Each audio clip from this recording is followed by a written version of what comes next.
Good morning, good afternoon, good evening to each and everyone, especially those at the other side of the world. There is no time and space between us. There is only this present moment, and we are one. We are now on diary entry number 1262, September 3, 1937, first Friday of the month. During Holy Mass, I became united with God. Jesus gave me to know that even the smallest thing does not happen on earth without His will. After having seen this, my soul entered into an unusual repose. I found myself completely at peace as to the work in its full extent. God can deal with me as He pleases, and I will bless Him for everything. Unang biyernes ng buwan. Sa banal na misa, ako ay naging kaisa ng Diyos. Ibinigay sa akin ni Jesus na malaman na kahit ang pinakamaliit na bagay ay hindi mangyayari sa mundo kung hindi niya kalooban. Pagkatapos na makita ito, ang aking kaluluwa ay pumasok sa isang hindi pangkaraniwang kapahingahan. Natagpuan ko ang aking sarili na ganap na payapa tungkol sa gawain sa buong saklaw nito. Makikipag-ugnayan sa akin ang Diyos kung nais niya at pagpapalain ko siya sa lahat ng bagay. So from this entry, sa akin isa lang gusto kong i-focus on this note. Sabi niya, even the smallest thing does not happen on earth without His will. So walang hindi mangyayari. Kahit ang pinakamaliit na bagay, ang pinakamalaking bagay sa buong mundo, hindi ito magaganap kung hindi niya kalooban. So what does this mean? Even the most trivial, even the most controversial, even the most unlikely, sisihin pa natin ang lahat ng tao sa mundo, sisihin pa natin ang pinakawalang yan tao sa mundo. Someone for raping someone for stealing someone for conducting this war, like the war in Israel, the war in Ukraine, the massive corruption. Diba, napakapangit tingnan, napakapangit mabuhay. Iisipin mo nakakagalit, but think of this. These things will not happen if this is not in accordance with the will of God. Yung mga sakit natin, yung pang-aapi sa atin, if you are a battered wife, no, these things will not happen for no reason. These things will not happen if He would not permit. So it's useless blaming the devil. It's useless blaming your neighbor for the unruly conduct. It's useless blaming the corrupt people. It's useless crying over the most unfortunate event in our life caused by other people. Useless. Because at the end, if we would only meditate on the things that are happening, whether small or big, even the most trivial, the smallest, pag tinignan natin yan, may dahilan. There is definitely a reason. And all these things happen with the full cooperation of our soul. Halimbawa na aksidente. The soul has cooperation. May complete cooperation yung soul nung na-aksidente. Yung tao na nakabangga. Bakit ganun, ano? Magagalit tayo. Reckless. Sabihin na natin kasalanan talaga ng nakabangga. Still, there's a reason. yung anak mo lumabas lang ng bahay, hindi na nakabalik, yun pala na-salvage na. So, 'pag inisip natin, bakit 'no? Kasi mapupuno lamang tayo ng napakaraming tanong, but there is always a reason. And the soul of that person who has just been salvaged, no, namatay, pinatay, may full cooperation yung soul niya. Otherwise, mga kapatid, kung hindi papayagan ng Panginoon, hindi rin magaganap. Halimbawa,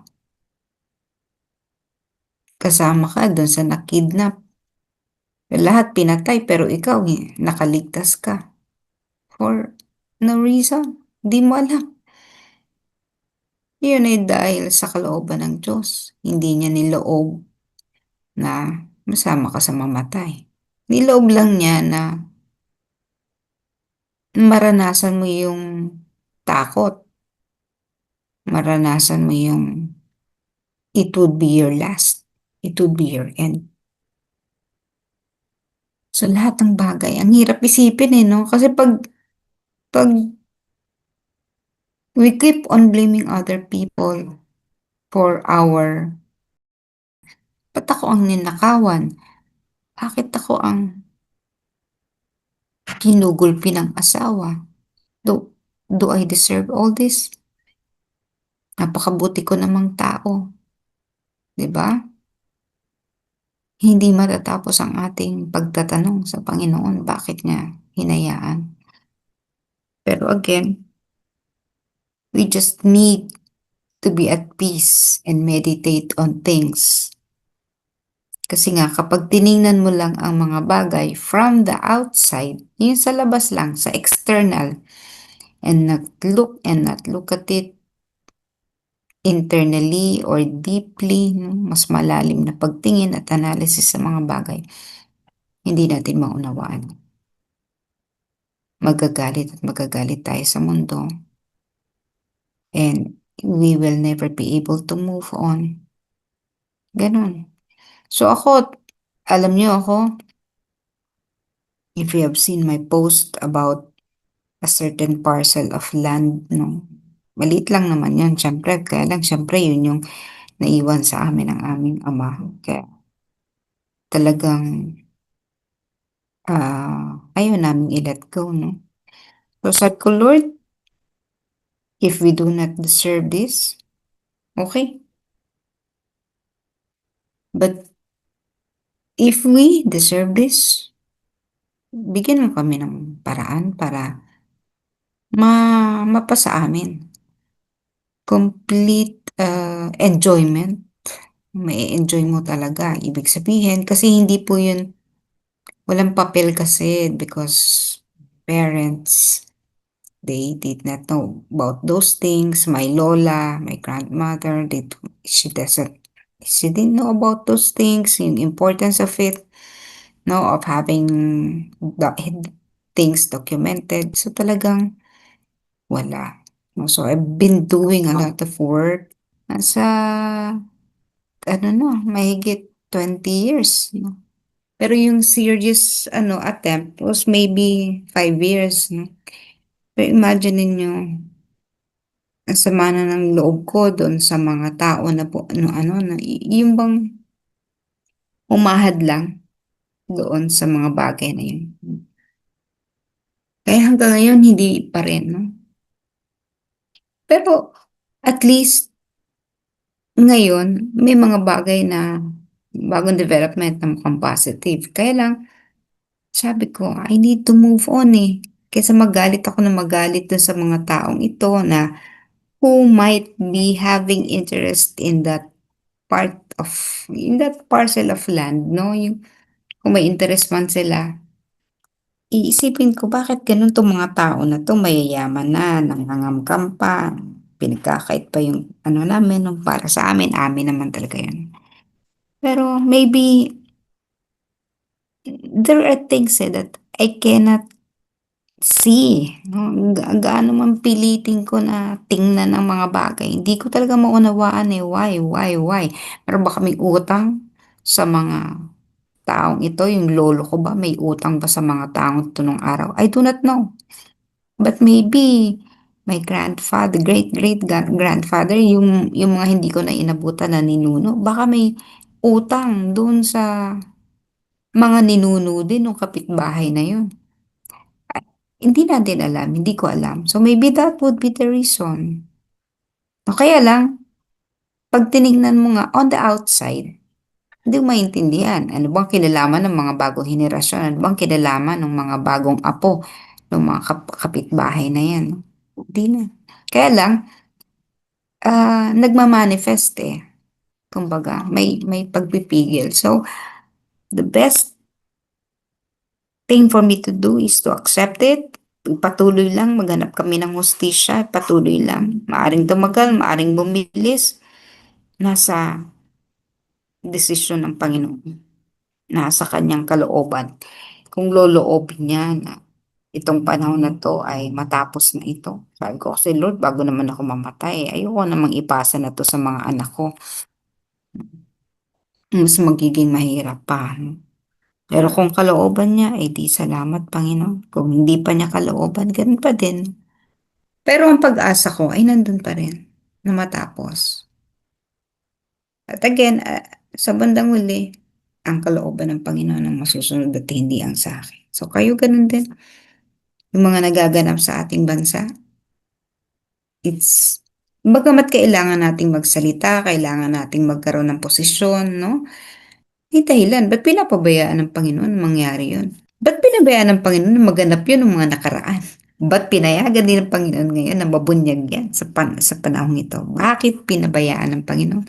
Bakit ngayon nabubunyag? Bakit parang biglang ang Panginoon ay gumagawa ng paraan, no? Parang nakikita mo yung kamay niya at the back of it. Kasi nakikita mo yung galaw, ano? Parang all of a sudden, everything is put into the light and we see everything. So, pag titingnan mo, kasi may malaki tayong participation dito. Hindi pinabayaan nating maganap ito dahil sa atin din. That's why what's happening, we all deserve this. And and we have done many things. Pag buo, no, collectively, pag tinignan natin collectively, makikita natin kung bakit tayo pinagnanakawan. Eh, marami rin tayong mga bagay na hindi ginawa. Maraming pagsasamantala. Kasi maliliit ang forma ng ating pagnanakaw. Tayo, ako, no? Mga bagay tayong mga ninanakaw. Pero hindi natin nalalaman na pagnanakaw na pala yun. Kaya lang, kailangan nating ah, maranasan. Kailangan nating makita. Kaya hindi lang sasapat na mag-ingay ka, hindi lang sasapat na sisihin mo, hindi sasapat na ipakulong mo ang mga big time na mga magnanakaw na to. Hindi po sapat yon. Sapagkat magiging makabuluhan lang ito kapag sa atin mismong sarili, magwawasto din tayo. Unang-una, magiging matalino ka sa pagboto, di ba? Hindi ka magpapabenta. Pangalawa, the act of stealing. Check yourself, mga kapatid. No? Tayo ay ano ba? 100% clean ka na ba sa usaping ito? Baka hindi. Meron yan. Meron tayong mga bagay na kinukuha na akala natin ay hindi pagnanakaw, pero pagnanakaw. Yung simple lang na pagkuha ng bagay sa opisina para dalhin sa bahay, di ba? Akala mo okay lang, isang piraso ng papel, inuwi mo. Sa office yun. Eh di, pagnanakaw na yun. Stealing time, no? Stealing relationships, mga ganon. So, kailangan tayo rin sa sarili natin magwasto. Hindi yung pwedeng sabihin natin, ipakulong yung mga, ipakulong. Pero tayo mismo may mga ano rin, kasalanan din.